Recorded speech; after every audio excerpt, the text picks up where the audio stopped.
It's all about conquering yourself. Know thyself. As I said, you're the director and you're the actor and you're the one who has to deal with the consequences. How can you make yourself content so that you can enjoy the journey and the destiny?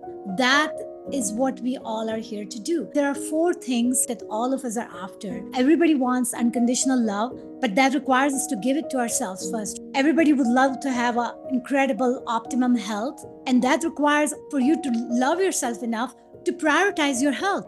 Everybody wants abundance, but abundance truly is a personal thing. What is abundance? I mean, you can be a billionaire who doesn't have a schedule in your own hand.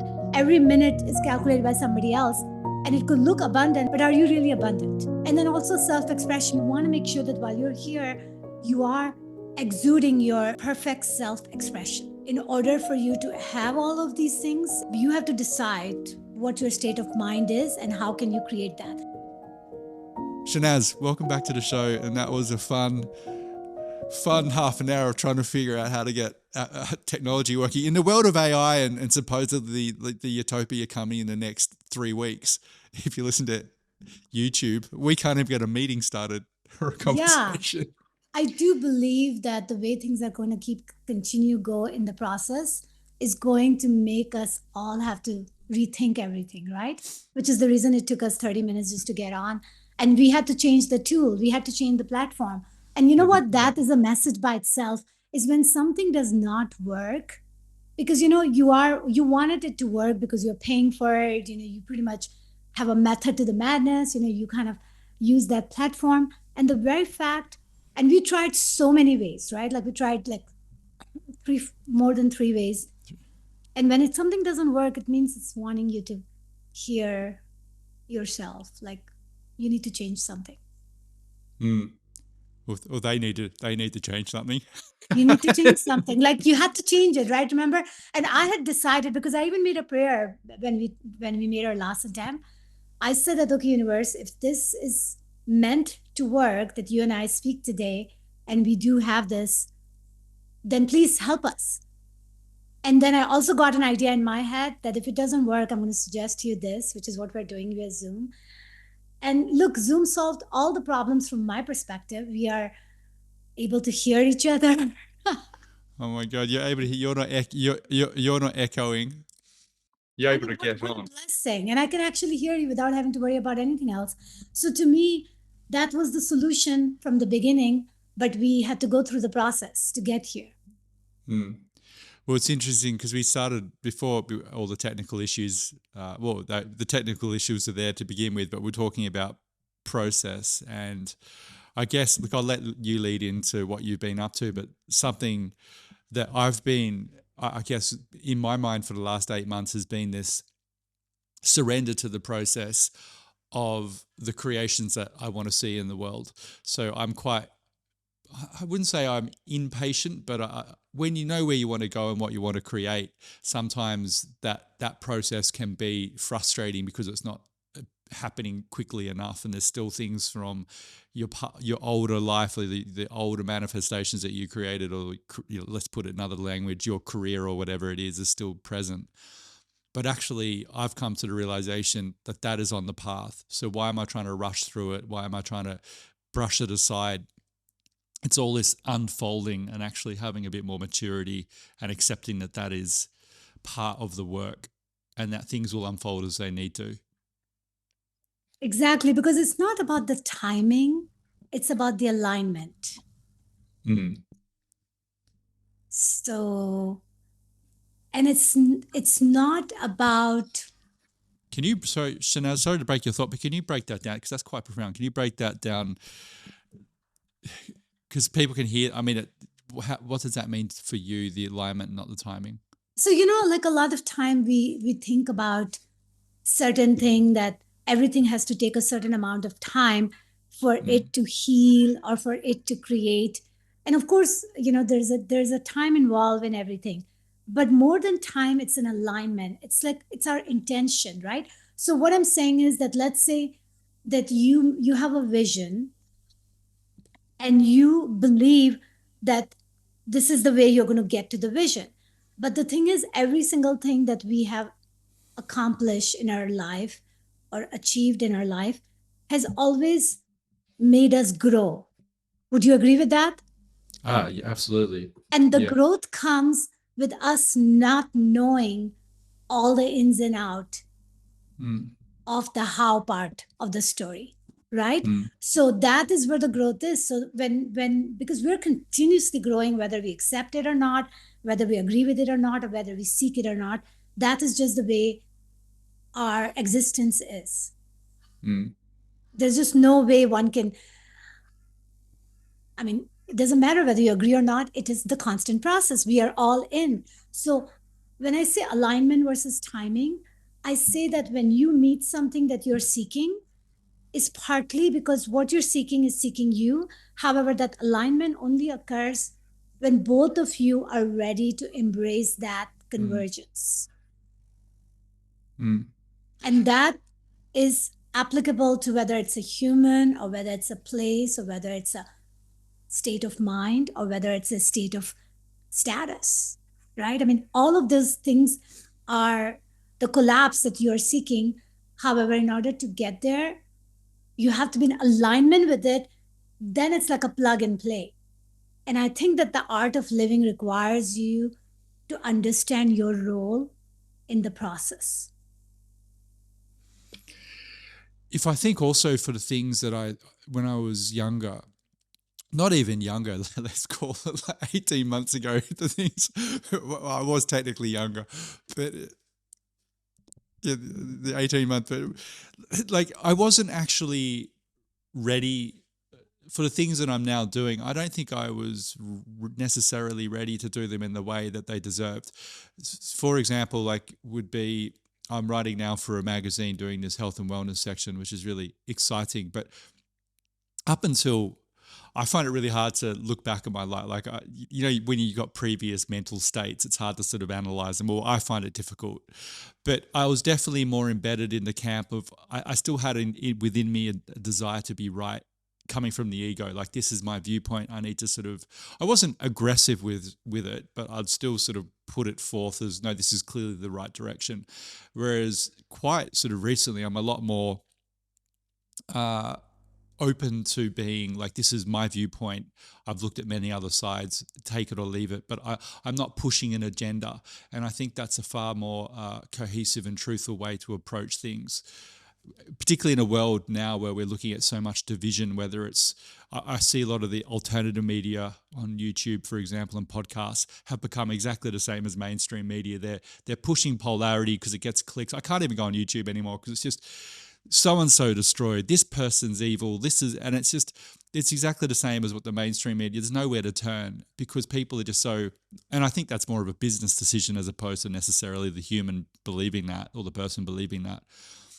But I certainly have come to the realization I want to offer the middle way as much as I possibly can, even though I have my own sort of, biases and all the things, and I'm flawed, I'm a human, all these other things.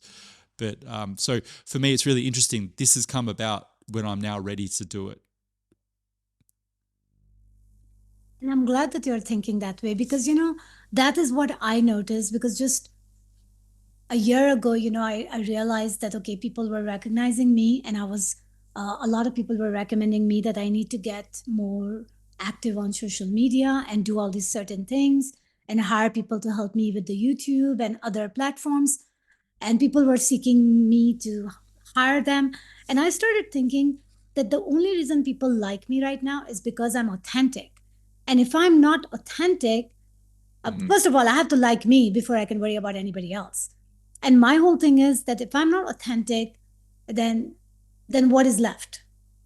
Because and I 100% agree with you. I see so many people that I had known in the last 3 years, and they are really doing amazing.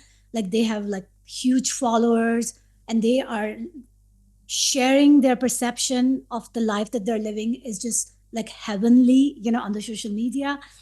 And to me, I'm like, okay, more power to them. But I truly don't know what do they feel every day in their waking hours when they give themselves a chance to even feel their humanness. Because at the end of the day, when you're spending so much energy and time in selling a mm. perception, no matter how incredible and ambitious you are, at the end of the day, it takes a toll on you. Mm. Well, it's not real. It's not.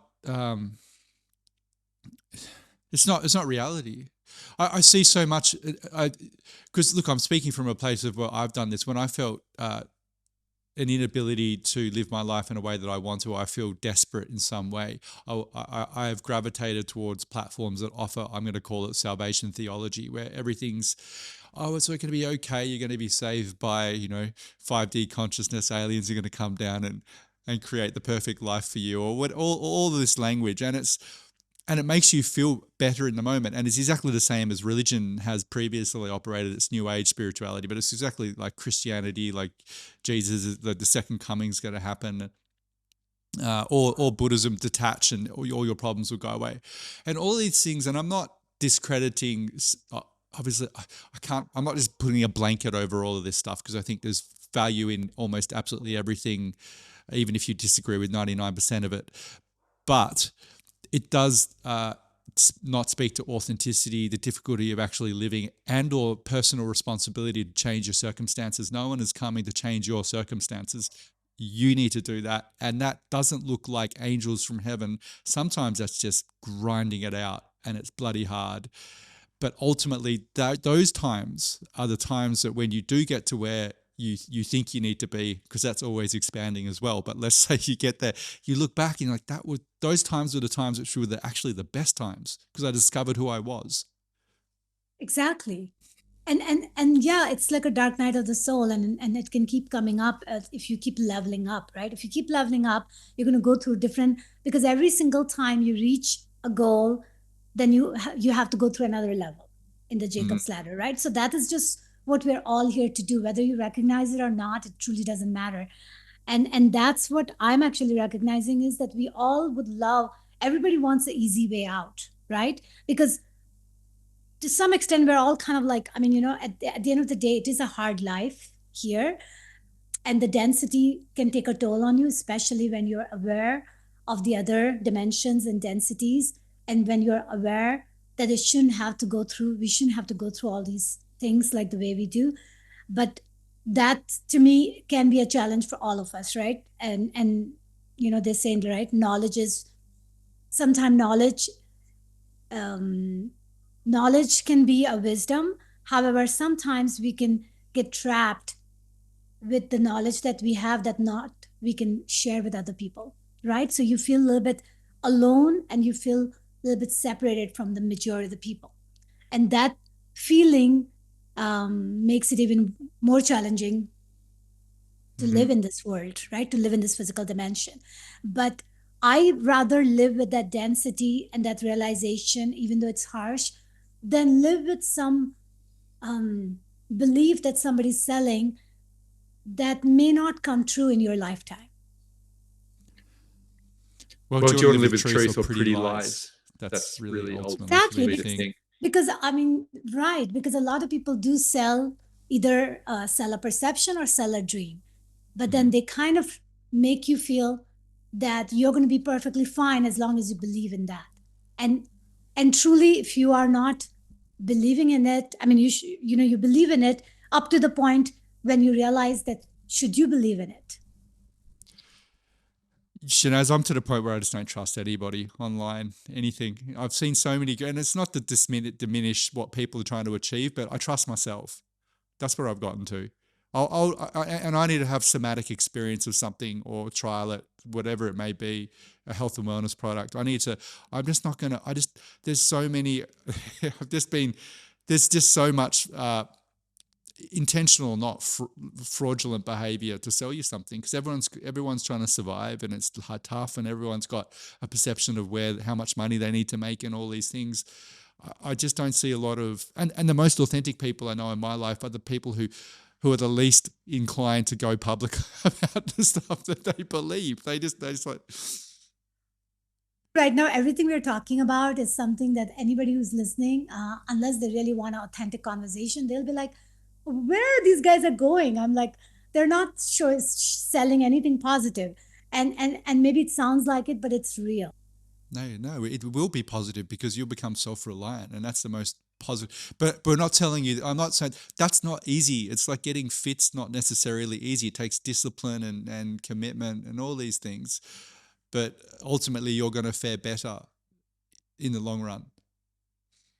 We're going in that whole storyline, right? So let's say that what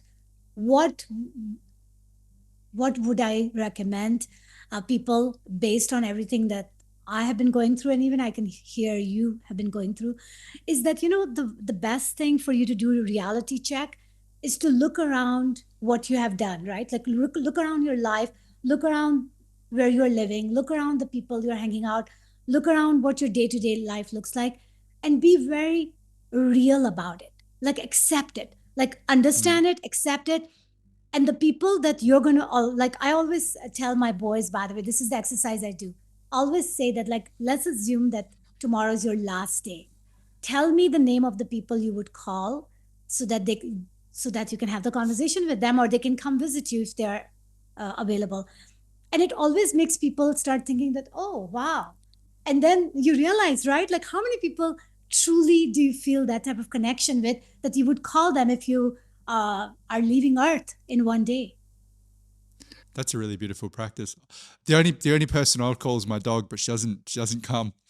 So she just and she's not a great conversationalist. Oh, actually, she's not bad telepathically. She's looking at me right now. She's picked up on that. Yeah, no, that's a beauty. Well, we're so caught up in all this stuff that we think is important and frivolous, and look, some of it may be necessary, obviously, to live our lives day to day in terms of, let's call it, a work perspective. But ultimately, investing time, it just really clarifies who you really want to invest your time in and give that precious gift of your vulnerability and your love to, because they're gifts and they're earned. Exactly. And you come alone. I mean, you leave alone, and the journey is a solo journey, and you interact with a lot of interactions in the form of people, places, and experiences. But at the end of the day, this is your movie, and you are the director and the actor. Mm. Have you explored much? I've only sort of recently been diving into Byron Katie's work on loving what is. Have you? I found some of her processes really fantastic. They're so easy. Crazy. Yeah. No, there was a time when I was completely listening to all her audios, and I loved her method. And it's a great tool, right? It's a great tool. Like I've created my own tool over the years, because I've gone through so many different trainings and stuff. And what I've learned about me is that the only thing works for me is that when I tailor something according to my understanding, Mm. right? Which is because because then it becomes my own. So right now, one of the things I would encourage everybody to consider doing is that, whether you use Byron Katie or use anybody else, but affirmation does work, and they're very, very powerful. You have to believe in it, of course. So that is the reason I create my own affirmation, because when I create my own affirmation, it's my words, right? It's my way of thinking, my way of perceiving. So it makes it so much easy for me to believe in it. And one of my goals is to share the affirmation that I'm going to create for me, through my next book. Yeah. Well, the process of let's delve into that, because I want to delve into, because people will say many people have tried affirmations and they don't work, but I think it harks back to the genesis of this conversation, to do with process, self belief, and really embodying that. But can I take you, just because this is all going to dovetail back into that, but your thoughts on AI and the pro and to what I actually think we look. Firstly, I'll get your broad thoughts on it, but the core of it that I see wrong, or the problem with AI, is the complete removal of process for people. So they're now, you see people putting all kinds of outsourcing all kinds of potentially what could be a learning or generative act, such as writing an email. And look, I do it sometimes to work as well. It just speeds up the process. There's that word. But you actually don't know how you got. People are using these tools, but they don't know how they got from A to B. And that's only going to get larger and larger. Whereas we learn as human beings from the process of going from A to B. So if you completely remove that, what do we have left as a human? Like, where are we headed, and why do we not want to be human beings anymore? Like, so we can sit around and sit on the beach and drink margarita, like that usual, that platitude that people give if you tell them what would you do if you had lots of money. Well, I'd sit on the beach. Really? For how long? Like, Thing is that even if you do it, at the end of the day, I think that with the way we are human, if even if we do something that we really, really think that is the best thing one can do all day long, drink margarita or do whatever, or be on the ocean or make love or do whatever your example of heaven is, let's say, if you are doing that continuously day in and day out, you're going to get bored with that heaven as well, because that's just the way we are. We're constantly needing, because the way we appreciate something is through comparison. it's contrast. Yeah. We do live in a binary world, right? Especially in the 3D world, and I think that as we go into the 4D and 5D, then the binary aspect disappears, and then it's all about oneness. But when you live in a oneness, you're no longer seeking all the thing that you were seeking when you were living in a binary world. So you see, it changes. So coming back to the AI, right? But I'll just come back to the AI. Oh, no. Can I double tap it just on that binary on because that's a topic I want to be. So for me, I don't feel that enlightenment is the end result for me. Like, is the end result of life. I feel more like my being a human being is by nature generative and creative, and otherwise, why would I be here other than to generate and create? And of course, there's elements of that you create better things when your consciousness expands. But to my mind, like, I will reach enlightenment when I die. Like, there'll be this field of awareness that will completely open up. And right now, I don't feel like I just feel there's a lot of talk about the end goal being like, let's transcend this life, and it's like, yeah, but this life is magical. Like, why are we continually rushing not to be who we are, as opposed to, like, am I framing that wrong? Like, is there something, what's your view on that? If that's even a question. Sorry, it was more a statement. About it, it's all about conquering yourself, right? Know thyself. Yes. Right? So at the end of the day, as I said, you're the director and you're the actor and you're the one who has to deal with the consequences. So how can you make yourself content so that you can enjoy the journey and the destiny, right? That is what we all are here to do. I mean, there are 4 things, right, that all of us are after. So everybody wants unconditional love, but that requires us to give it to ourselves first, right? Everybody would love to have an incredible optimum health. Every single person would want it. And that requires also, again, for you to love yourself enough to prioritize your health, right? Everybody wants abundance, but abundance truly is a personal thing, right? Because what is abundance? I mean, you can be a billionaire who doesn't have a schedule in your own hand. Every minute is calculated by somebody else, and it could look abundant from somebody else's perspective, but are you really abundant, right? So now that's a complete personal choice there also. And then also self-expression, right? Like, you want to make sure that while you're here, you are exuding your perfect self-expression. And to me, in order for you to have all of these things in order, you have to decide what your state of mind is and how can you create that. Because if you think about it, it's all about a state of mind, right? So you can be a monk and you can be perfectly content, and other people may say that, oh, you are just a monk and you're not even doing anything worldly, which is true. But then as long as you're content, it doesn't really matter, does it? No. So to me, I think that should be the goal, is that you are content. Because if you're content, then you're going to be vibrating with the optimum self-expression, right? And then if I'm content, I'll be vibrating at the optimum self-expression. You and I are going to meet partly because our vibration and frequency will match. And we are going to multiply this optimum self-expression. And then we're going to create more and more people who are going to be along the same line. And then ultimately, it's going to make the heaven on earth. That is just the way I see it, right? So to me, the definition of community starts from you, because you are the community first. And if you can do it good, then ultimately your law of attraction and your law of vibration will make you make a Vesica Pisces with another person. And then, the 2 of you will turn into 3, and 3 will turn into 4, and that's how you're going to make a flower of life pattern, right? So did I answer your question? Oh no, Oh no, it it makes me makes me think think of of you've you've seen seen obviously, have obviously you have you seen seen Vader Vader Austin's Austin's work work on on the the entrainment to entrainment the to the higher higher frequency, frequency where where she she did, did I think I believe believe she she did did it it with with eggs. eggs. So So she she put an put an organic organic egg, egg and then and she then she got got caged caged awful awful eggs, eggs and she and she put put the the this this is is pains me pains me because because I'm a I'm a vegan. vegan. It's It's okay. okay. But But she she put put the the much much better better egg, egg or or the the organic organic egg, egg and then and then put put the the caged caged eggs eggs around around in in close close proximity proximity to it, to it and and then then left them left for them for 24 24 hours. hours. And And all of all the of the caged caged eggs eggs actually actually entrain entrain themselves to themselves the to the high high frequency frequency of of the the organic organic egg. So egg. when So she opened, when when she she cracked them cracked them open, open, they they had the had the composition of composition the of the organic organic egg. egg. And This this extrapolated extrapolated outwards outwards depending depending on on how how close close the the caged caged eggs eggs were to were the to the organic organic egg. egg.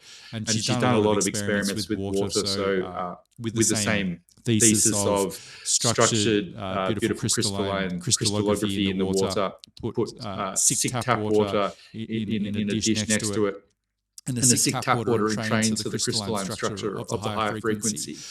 So So when you're when you're talking talking about about human human beings beings being being content content and and actually actually authentic and authentic and doing the doing the thing that thing they that they love, love, whatever whatever that that may may be, be, it it doesn't doesn't matter matter because because that that frequency is frequency is what what echoes echoes outwards, and outwards, then and then you you attract more attract more people, and people, then and then others others around them around will them will feel feel that that frequency, frequency and we and continually continually move move upwards in upwards in that that virtuous virtuous cycle. And cycle. the And the same is same is true true on the on the entropy entropy end end of of moving moving downward downward into into hell. hell.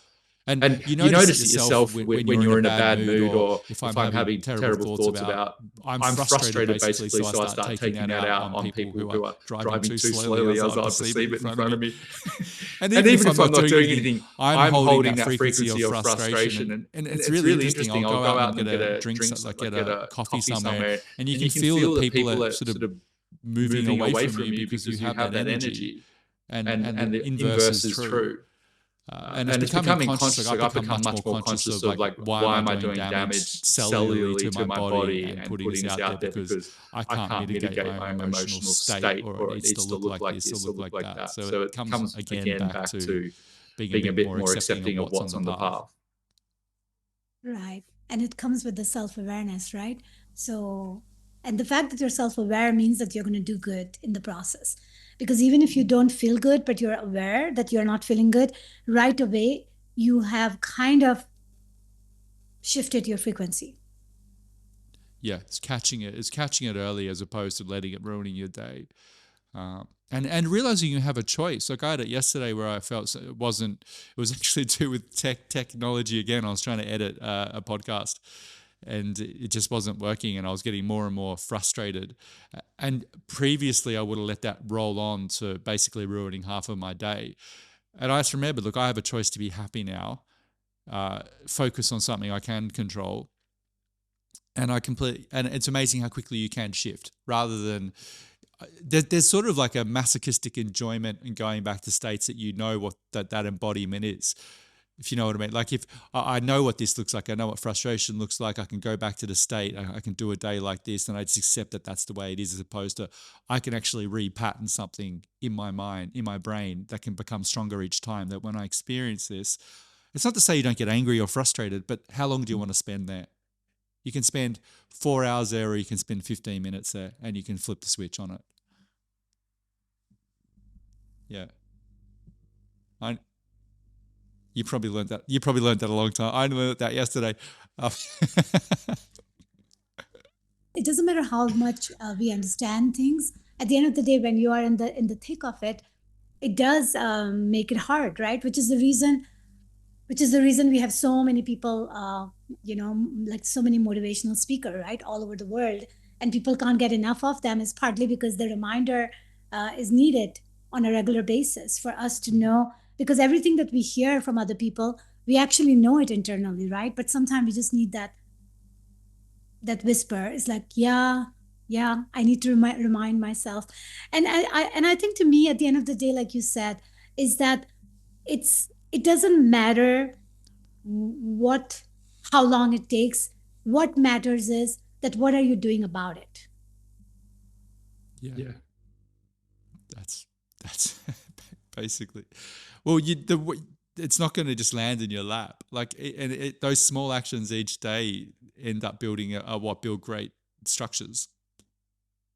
Exactly, because every single action that you're taking, you are reprogramming yourself for your next self expression.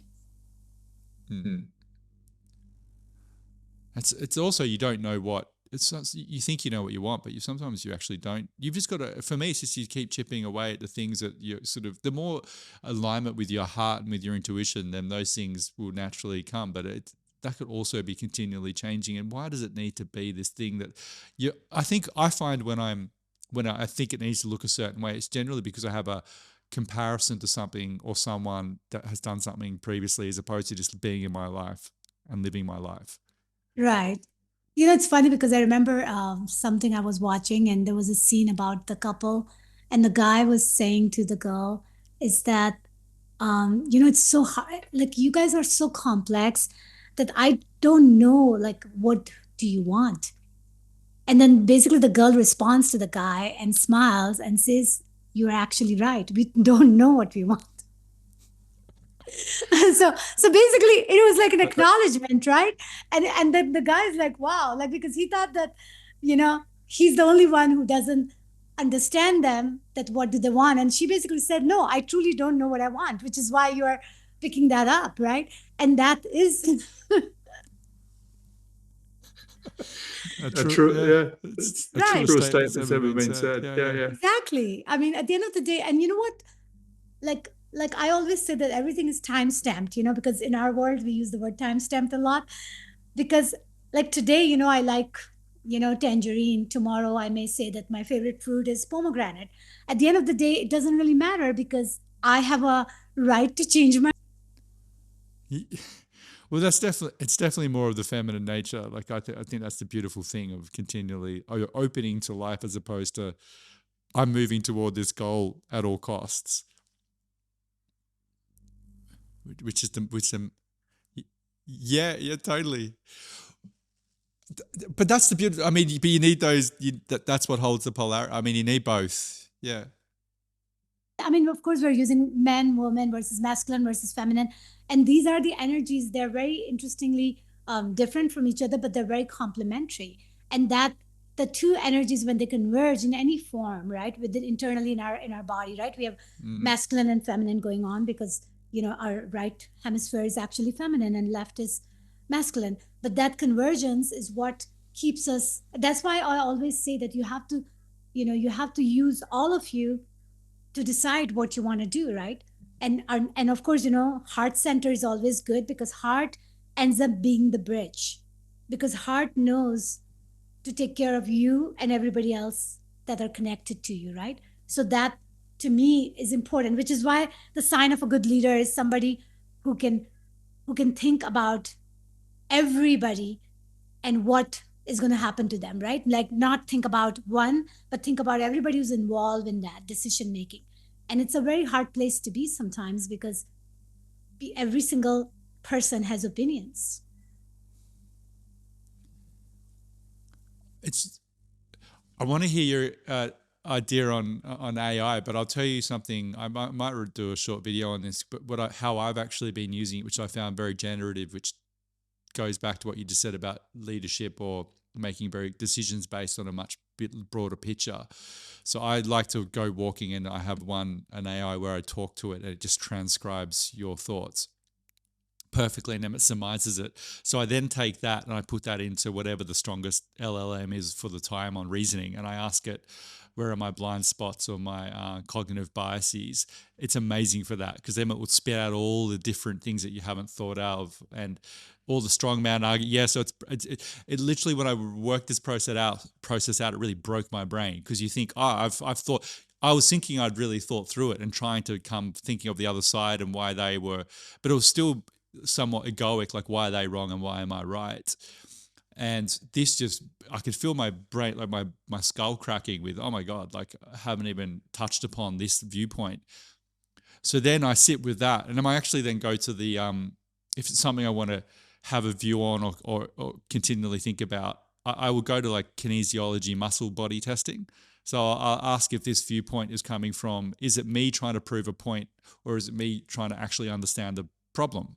And I'll just get simple yes or no answers, and I do that, a yes holds strong and a no will break apart. It's been really amazing for making much better decisions and understanding things. So I think as that process of just people think it slows you down, and for sure, but you get a much clearer picture of, and an empathetic, clearer picture of the lay of the land of these very complex issues that if you jump on any social media, people seem to want to have a viewpoint on with no actual, everything. Like, how can you know? Things are so complex and in depth, and unless you're embedded, you could spend your life learning one thing about one tiny minutia of a certain discipline. Yet we're sort of forced and pushed to have a viewpoints on everything these days without knowing anything about it. So I at least have the metric for myself. I go and do that if it's something I want to explore.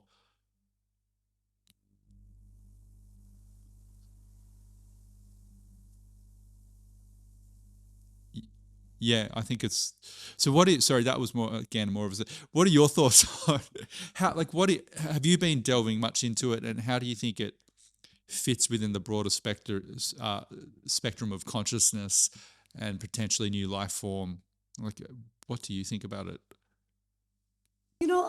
So first of all, I think of AI as a very powerful technological evolution, right?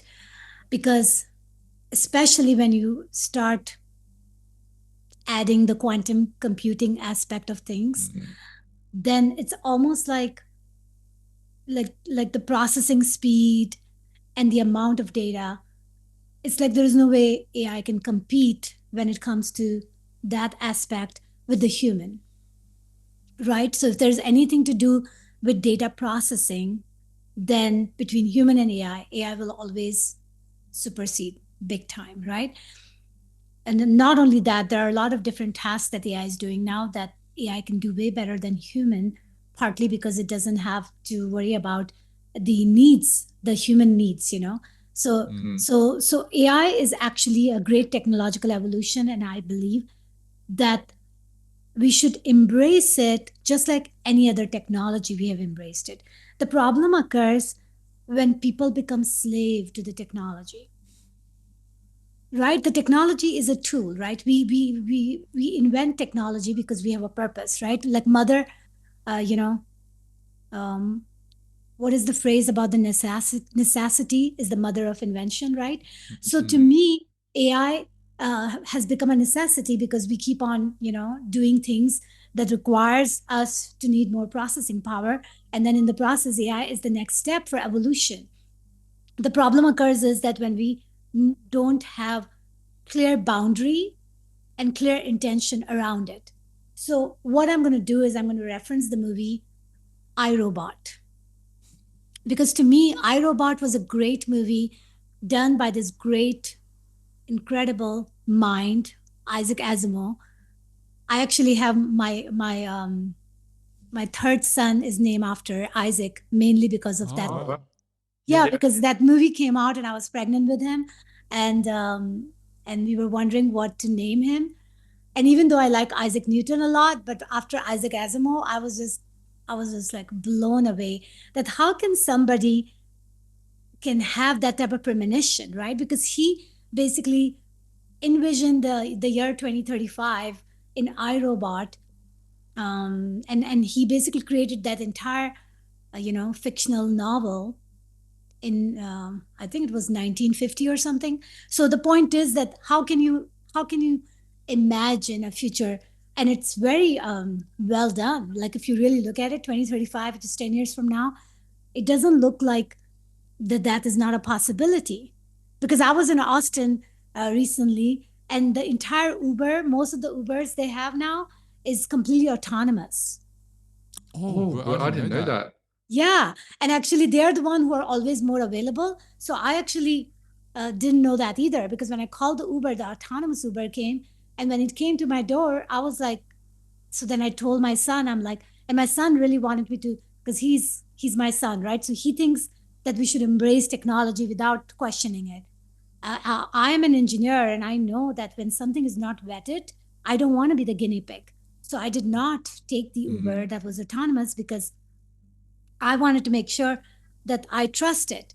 And then I I realized that I had to change the setting on my phone to make sure that I only get the human driver Uber. Otherwise, by default, in Austin, if you are in a downtown or a certain area, then you're going to get autonomous Uber because they are easily available. You see the point? So it's very interesting. And then when I started interviewing all these human Uber driver, they told me that the autonomous vehicle has caused some challenges. Like some people were dropped off at the wrong place. Some people were in the loop in the parking lot where the car kept moving in a loop and it would never open the door. And then they had to call 911. So the point is that it's so That's 10 years funny. from now, 10 years from now, I'm sure we'll master that, but we're not there yet. But going back to iRobot, the reason I want to say it is in that movie, of course, they showed that what can happen when things are not done right? When things are unchecked. But in that movie, of course, they showed the robot that ends up saving the world, right? So there was that interesting aspect of the binary aspect of existence, that there was the robot who ends up saving human from robot. But the thing that I wanted to read, which I need my phone for, is that there were three laws, okay, in that movie.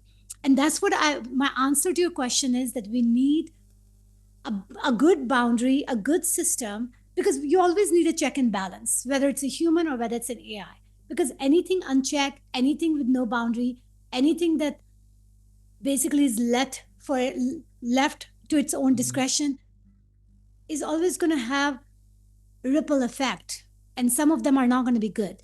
So the three laws, I'm going to read it, Paul. So the first law is a robot may not injure a human or through inaction allow a human to come to harm.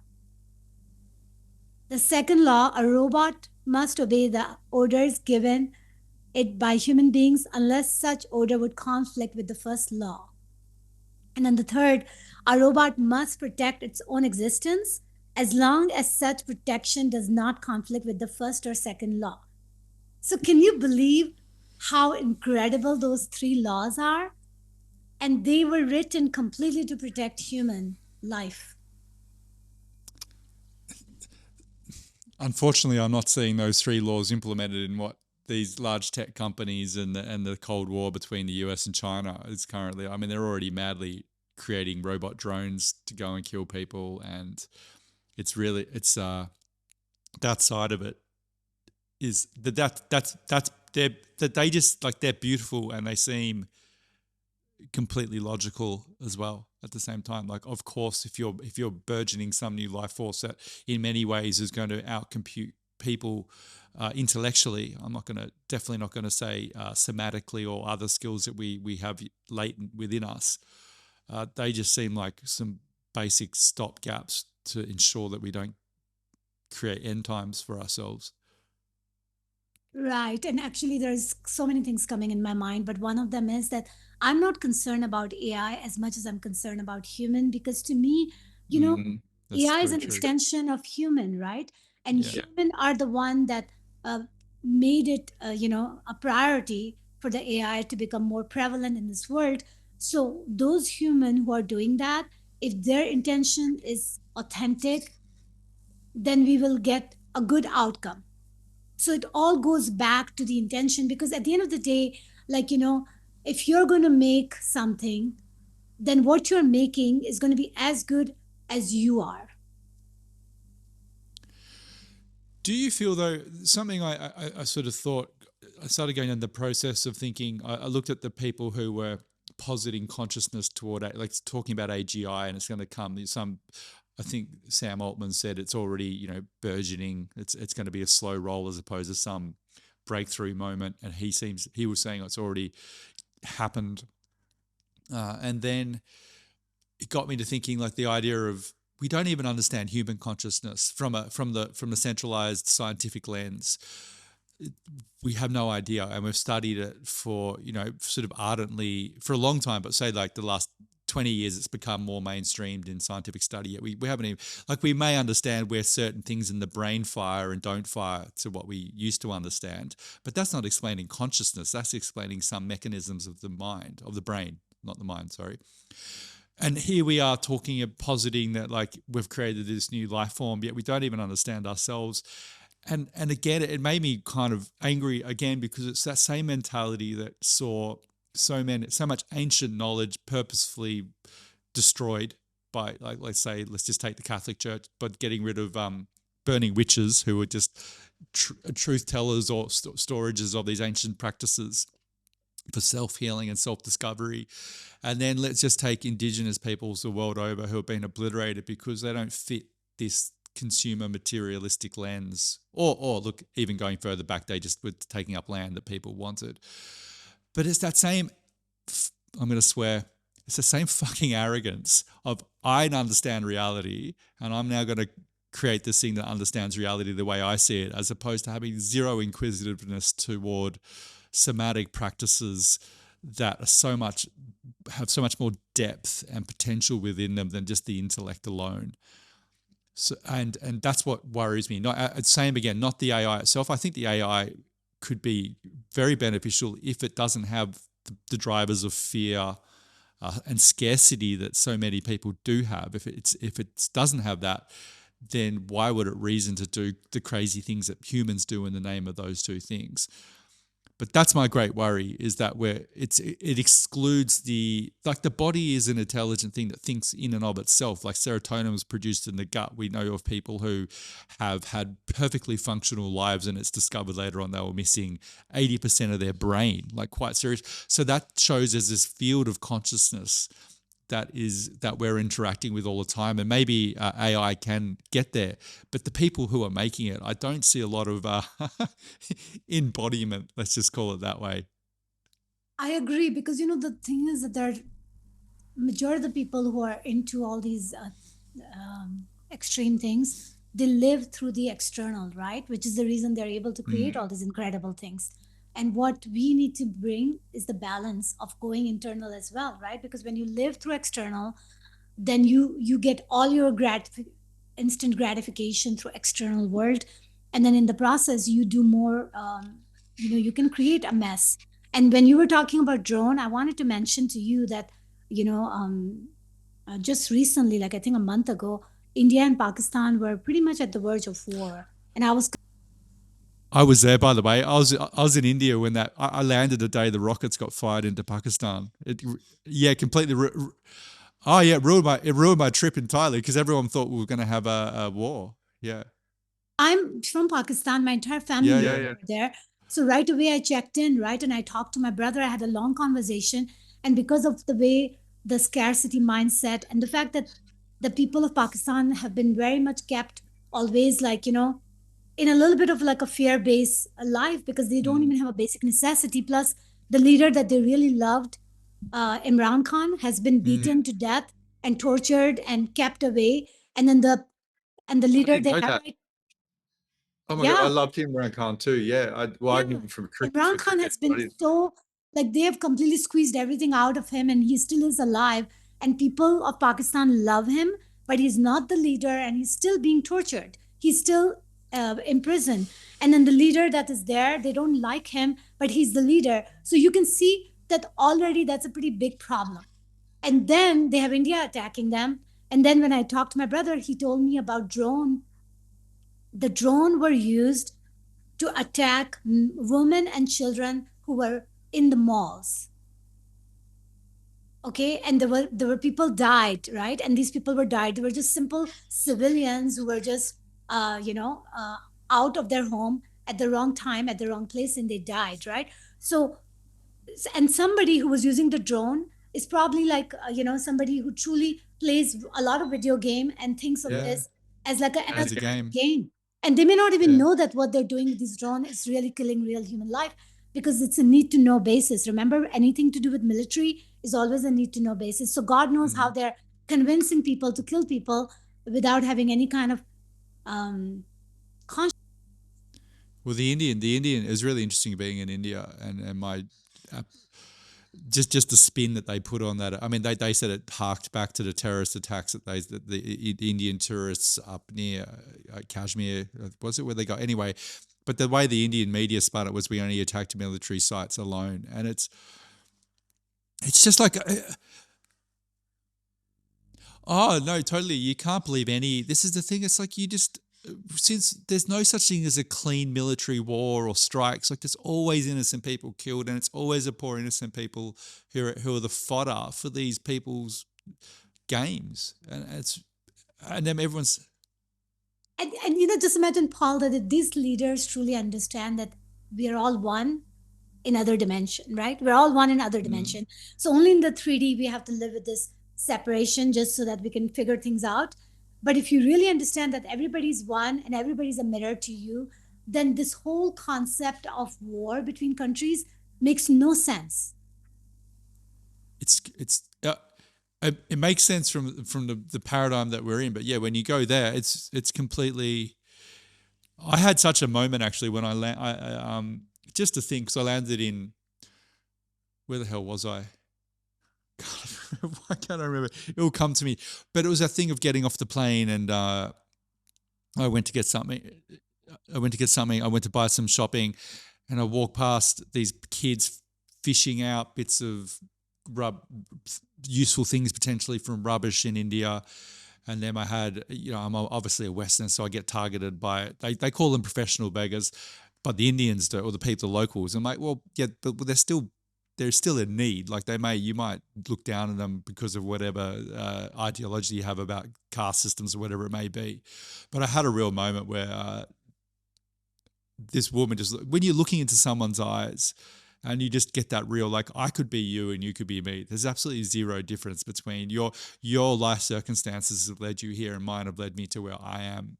And that real humility in the face of creation and being, it's hard to word, but it's incredibly beautiful and heartbreaking all simultaneously that even exists, and how sort of useless I felt in the face of it. And how the world could be very different, like not utopia, but there's so much we can do on an individual level and on a larger scale, that we think we almost look at the world and go, well, that's too difficult to solve. People are like this way and there's nothing I can do. But it's like, yeah, but you could give this one person some money. You could save this one animal. You could, and that is the ripple effect I think you mentioned earlier that does change things. It's not just throwing your arms up and saying, well, it's all lost.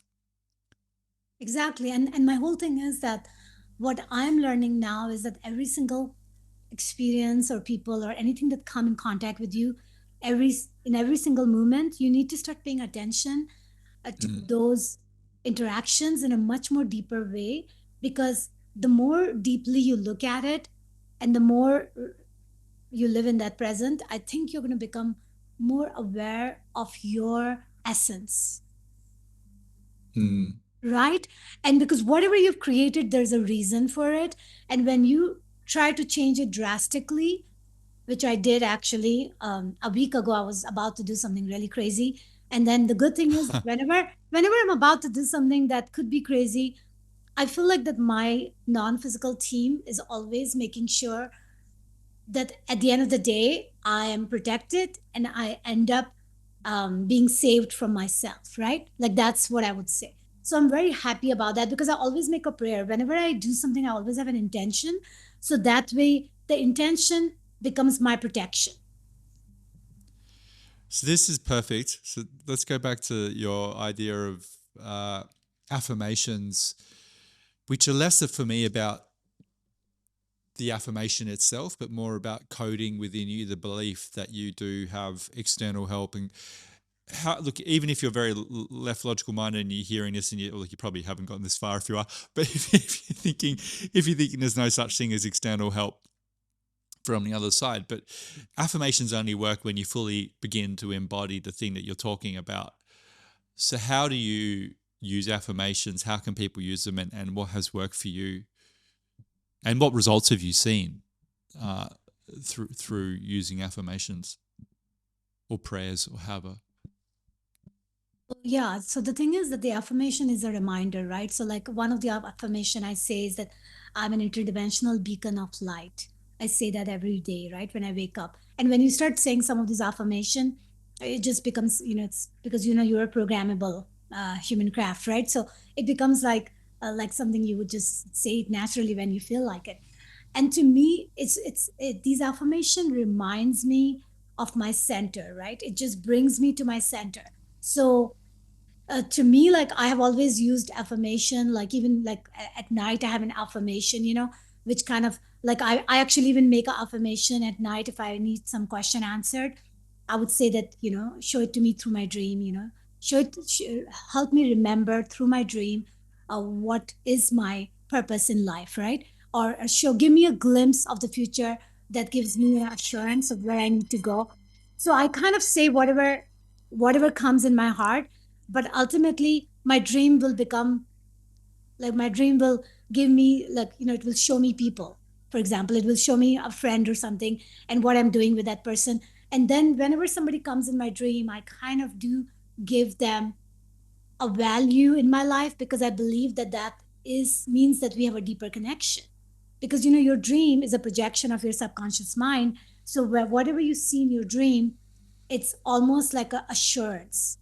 So going back to your question about how has the affirmation helped you, I believe that I believe that everything that you say to yourself, like, because we are constantly doing the self talk all the time, right? Because of our mind and our inner dialogue. And that to me is an affirmation. So that's why you have to be very aware of what you're saying to yourself.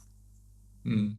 And I believe that the reason that I stay out of trouble, like I mentioned earlier, is partly because of this affirmation that I have, right? Like right before I was about to do something, I made a affirmation that please, help me succeed in this if it serves for the purpose of higher good. Mm. Right? So anyone can say Mm. that to anything, right? I said that and then I went and did it. Basically, bottom line is that I was planning on moving somewhere and I offered on a house, and then the offer got rejected. So then I even made the offer higher, which was completely against my original will. And I did that, and offer got rejected again. And at the end of the day, I had made a prayer, right? I had made an intention. And at the time, I was like, wow. But then 2 days after, I was so grateful that it happened the way it did. You see my point? Because at the Mm. time, I wasn't able to see what was really good for me. Mm. Because we are human and we do get bogged down by the limited perspective. It comes back to we're not actually we for me it's that thing of like we think we know what's best for us when actually we kind of don't in a lot of ways. And the more we can surrender to the flow, the more that what is actually truly good for us. It's like with everything, like sometimes you think the worst, as I was saying earlier, with the struggle to get where you think you want to go is often the times you look back on. And the things, whether it's a relationship or a friendship that's ends or it's difficult and you think at the time it's the end of the world, but ultimately you look back in a couple of years and you know, oh, that was you pay gratitude to that and you wish people well, but ultimately it was best for everybody. And you can't see it at the time. Yeah, because where you're going is equally important as what you're becoming. Yeah. Yeah. Yes. And to me, a lot of time people Well, completely lose sight of what they're becoming. They're all it's probably Probably focused more on more where they're important. going. And I'm like, if you're going to stay alive by eating every other human that comes in your way, then what's the use of your being alive? Mm. Well, it's the lessons. Yeah, well, no, but it's ultimately those lessons of what you're becoming, and but we're sort of indoctrinated to it's all geared since you're young to where you're going. So it's back to front because you can and look where you're going is the becoming. Look, yeah, they're intertwined because you want to be doing something which is expanding you and pushing you to become. Uh, To me, and I say that because I really mean it. And I feel like a lot of time people lose the sight of that, right? They are so focused on how it appears to be than how Mm. you feel in the process. mm.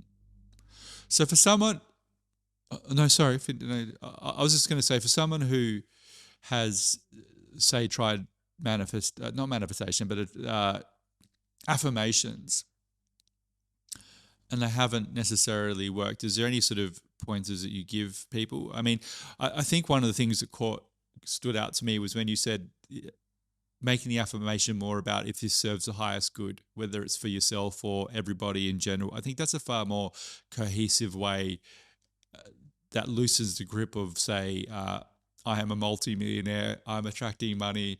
Like nothing, that's not even like that. That's fine. If you want that form of abundance, that's completely fine. But if you're saying like I'm a multi-millionaire because I'm serving hundreds of thousands of people and helping them achieve X, that's a very different place than I'm just doing this because I want it. It comes from a like, I'm creating this because I'm in service. I've found those affirmations a lot more powerful.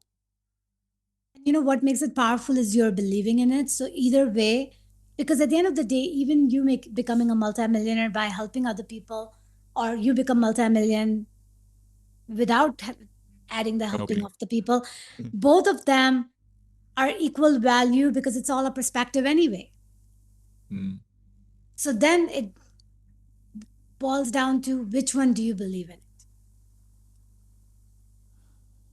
Well, hopefully you are helping people and not just doing a crypto scam. But that's what it is, right? Because it makes you feel good because you don't want to do something that makes you feel like selfish or whatever. So at the end of the day, you have to feel really, really good about it. And you have to be able to embody it, like you said, right? So you have to own it, you have to embody it, you have to believe in it. So the belief is the part that only you can truly come in alignment with. Nobody can make you believe in anything. You are the only one who gets to decide. And that to me is where the free will comes in, because you get to decide what to believe in, and your belief does affect your reality. Comes back again for me too, the process, like, and how much you want something. So when it comes to healing, for example, we've been so indoctrinated to believe that taking a pill or having someone cut you open is where the healing occurs, as opposed to if the pill's doing anything, it's because the body's healing itself. Or if someone cuts you out and removes something, your body still heals itself. So actually reframing it like that's been very helpful for me, because I'm like, no, it's just your body. So let's just try and create the neurochemistry to actually heal itself anyway. But it's you might believe that intellectually, but to believe that on a cellular level takes a whole other kind of practice. But I found just continually practicing and getting yourself in a state where you do eventually believe it, things start to happen. So it's also not just expecting to say it a few times and it didn't work. You've got to really invest in it, like anything. You know what? I think more than staying in that path, what I'm saying is that always, like, whatever you want, you have to understand why you want it, right? Which is where your intention comes in. So if you don't have that very clear in your mind and you're still staying on the surface level and doing, because you watch some movie where it said affirmation works and you're like doing it, even though you don't feel it and even though you don't understand it, and that's why all of these things have all these different parameters that you have to bring it all home to make it a reality, right? Like in my case, for example, growing up, I prayed and I wanted to speak English, and I prayed in my in my prayer that I would love to speak English fluently. I was kind of praying for it, but I was also doing my work by looking at the dictionary in English and doing all these things. And at the end of the day, I do end up marrying a guy who brings me to America. And then I had to learn to speak English, you see. But I created that experience because I did not give up on myself.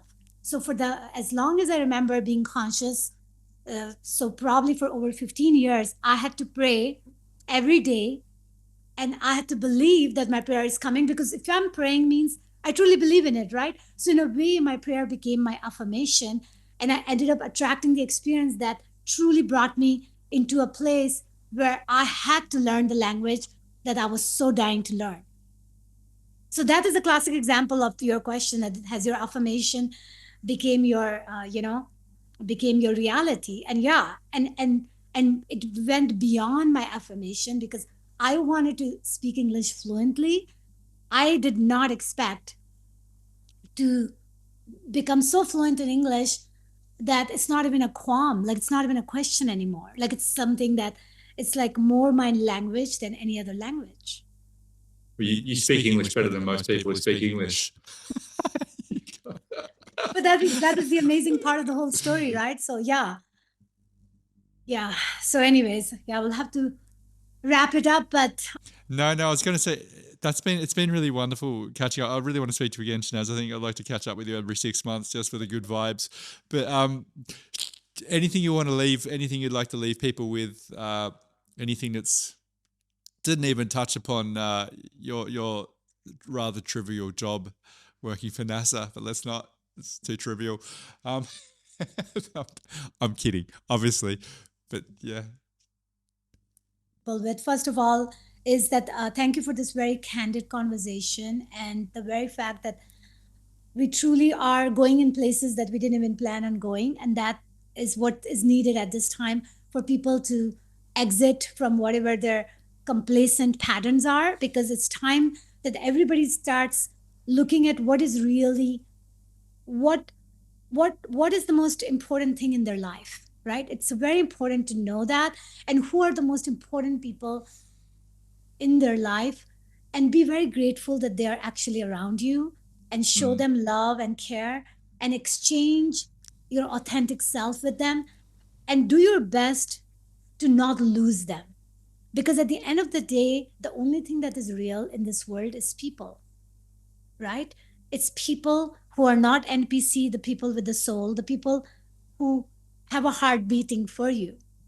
And those mm, people, I am finding that they're rare. They're becoming rare and rare, because as we are getting into this Wally world where pretty much all our entertainment is through the, through the words of bits and bytes. In that process, you can easily live a very you can live a life that you think is fulfilling. But to me, if you are not connected with human, loving human who cares for you, then you might as well be an AI yourself. Mm. yeah. Well, you're not existing really. You're just skirting across the surface of the potential for expression and being, which is being a human being, which is being vulnerable, authentic, taking that chance that you might lose someone because you are being who you really are. But as you get older, I mean, certainly I've found the people who are meant to be there, they stick, and they really stick. Yeah. Shenaz, oh, sorry, you were about to say something, and I was going to wrap you up. Statement is that we are broadcasting um, who we are in every moment. And it's time that everybody broadcast their optimum frequency of love.